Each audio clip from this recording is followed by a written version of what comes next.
So friends, once again, defendant Donald Trump had to make the trip from Florida to New York, but this time it wasn't for his criminal case, but instead it was for his civil fraud case. Let's talk about that, because justice matters.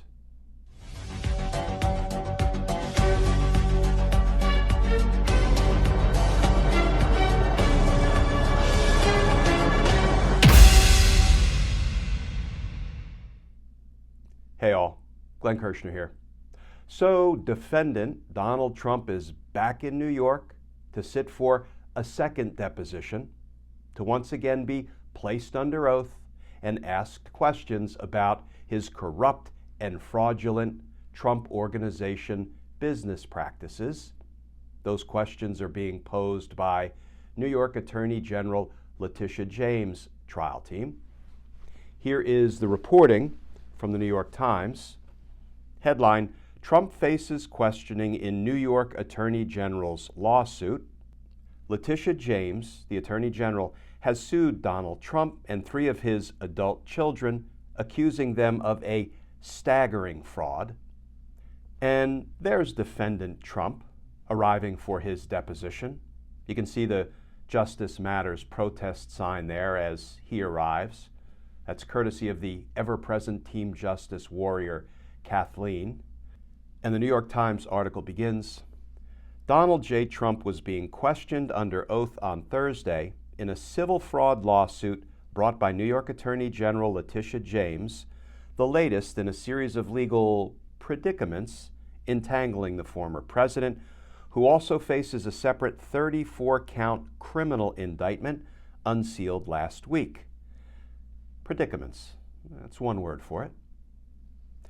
Ms. James' civil suit, which was filed in September and is expected to go to trial later this year, accuses Mr. Trump, his family business, and 3 of his adult children of a staggering fraud for overvaluing the former president's assets by billions of dollars. The lawsuit seeks $250 million, aka $250 million, that it contends they reaped through those deceptions made in Mr. Trump's annual financial statements, and asks a judge to essentially run him out of business in the state if he is found liable at trial. Ms. James' office is questioning Mr. Trump as part of the discovery phase of the case in preparation for the trial. This is the second time that lawyers for Ms. James have questioned Mr. Trump under oath. He also sat for a deposition in the summer of 2022, shortly before the Attorney General filed her lawsuit.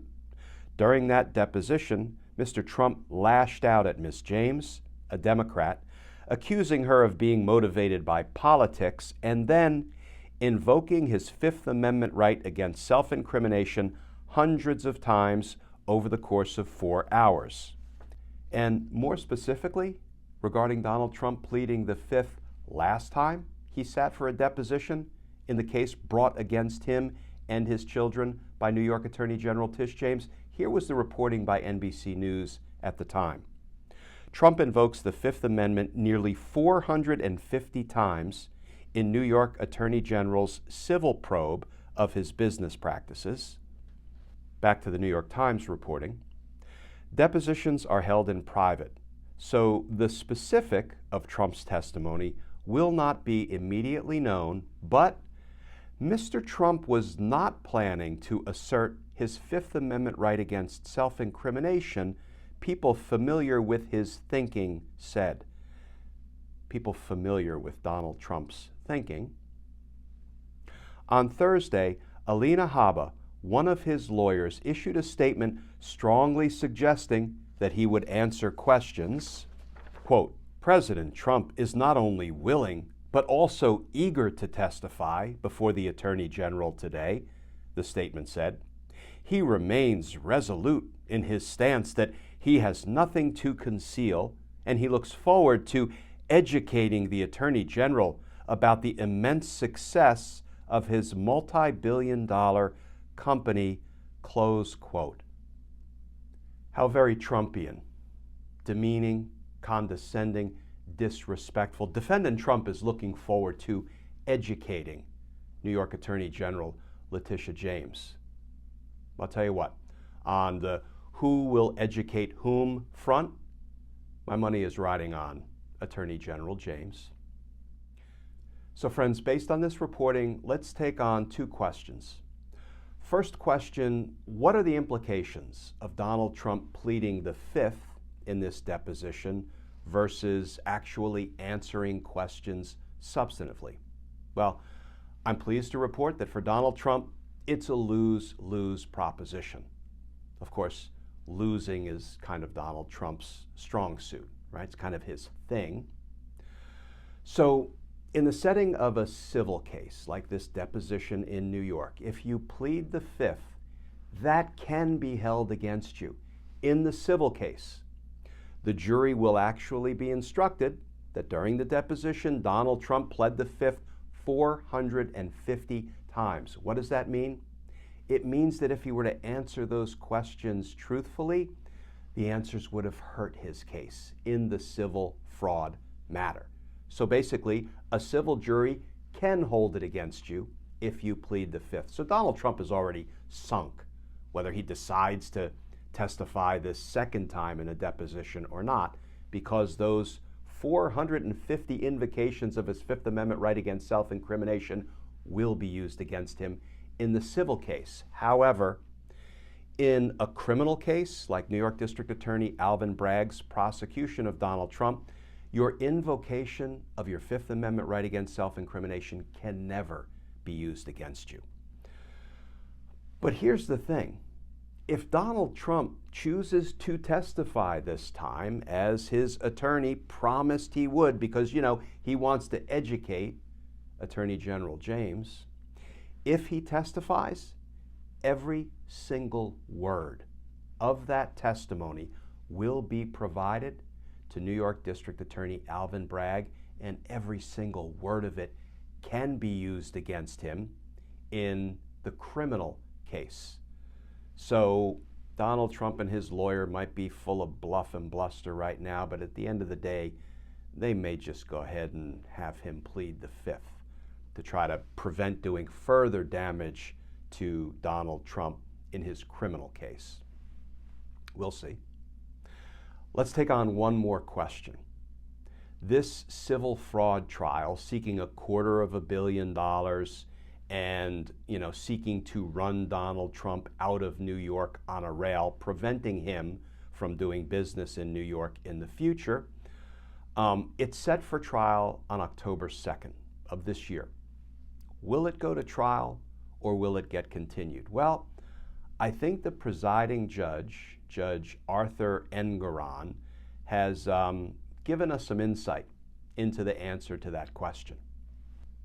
This from the Business Insider: Trump's New York fraud trial starts on time, come hell or high water, judge warns warring lawyers at hearing.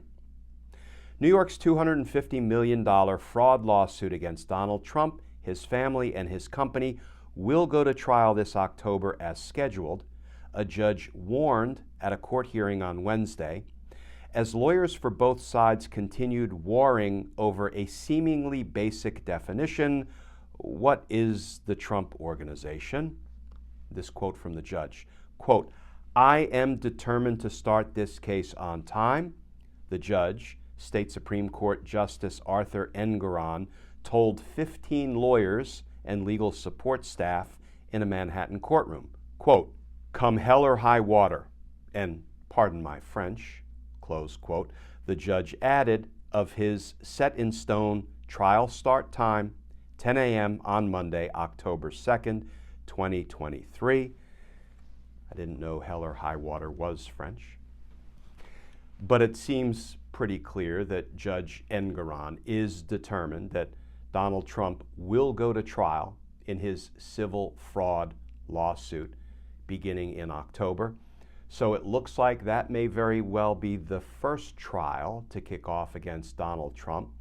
It will begin well before the trial in his prosecution in New York for, 32 felony counts on which he's been indicted.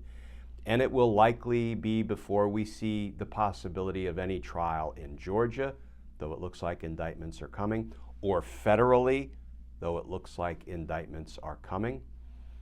But it will be nice to see, justice creeping forward against Donald Trump, even if only in this civil fraud trial. And then I suspect we will spend the next 2, 3, 4 years focusing on what the history books may record as the Trump trials. Because justice matters. Friends, as always, please stay safe, please stay tuned, and I look forward to talking with you all again soon.